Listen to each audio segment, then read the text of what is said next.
আজি আমাৰ বটদ্ৰৱা উন্নয়ন খণ্ডই আমাৰ অসম চৰকাৰৰ যেটো আঁচনি হৰ ঘৰ মানে যেটো কাৰ্যসূচী হৰ ঘৰ তিৰংগা এই কাৰ্যসূচীটো আজি আমি সফল মানে আৰম্ভণি কৰিলোঁ। আজি এই মানে কাৰ্যসূচীটো আমি আমাৰ পবিত্ৰ বটদ্ৰৱা সত্ৰৰ দৌল মন্দিৰৰ প্ৰাংগণৰ পৰা আমি আৰম্ভ কৰিছোঁ।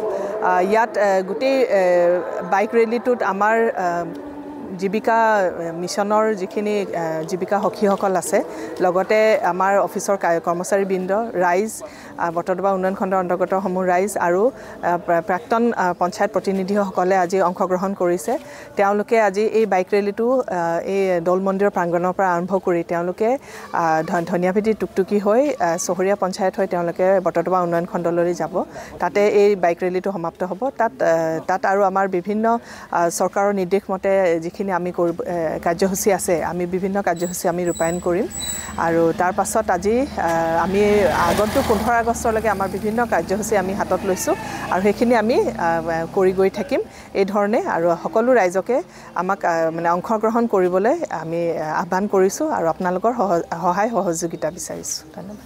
হয়, আজি হৰ ঘৰ তিৰংগা কাৰ্যসূচী আমি বটদ্ৰৱা উন্নয়ন খণ্ডৰ অধীনত আজি আৰম্ভ কৰিলোঁ। সঁচাকৈ আজি বহুত ভাল লাগিছে আৰু আমি চেষ্টা কৰিছোঁ যাতে প্ৰত্যেক ঘৰৰ মানুহৰ মাজতে যাতে আমি এই হৰ ঘৰ তিৰংগাৰ কাৰ্যসূচী এটা জনজাগৰণ সৃষ্টি কৰিব পাৰোঁ আৰু আজি এই কাৰ্যসূচী হিচাপতে আমি এটা শোভাযাত্ৰাৰ কাৰ্যসূচী আৰম্ভ কৰিছোঁ আৰু ইয়াৰ পিছতে আমাৰ অন্যান্য কাৰ্যসূচীও থাকিব যাতে আমি প্ৰত্যেক ঘৰৰ মানুহৰ ঘৰতে একোখনকৈ আমাৰ ৰাষ্ট্ৰীয় পতাকা যাতে উত্তোলন আমি কৰাব পাৰোঁ অহা 15 তাৰিখলৈকে আৰু তেওঁলোকক যাতে দেশৰ প্ৰতি যাতে যি দেশমূলক ভাৱ সেই যাতে আমি জগাই উঠাব পাৰোঁ তাৰ কাৰণে আমাৰ প্ৰয়াস থাকিব।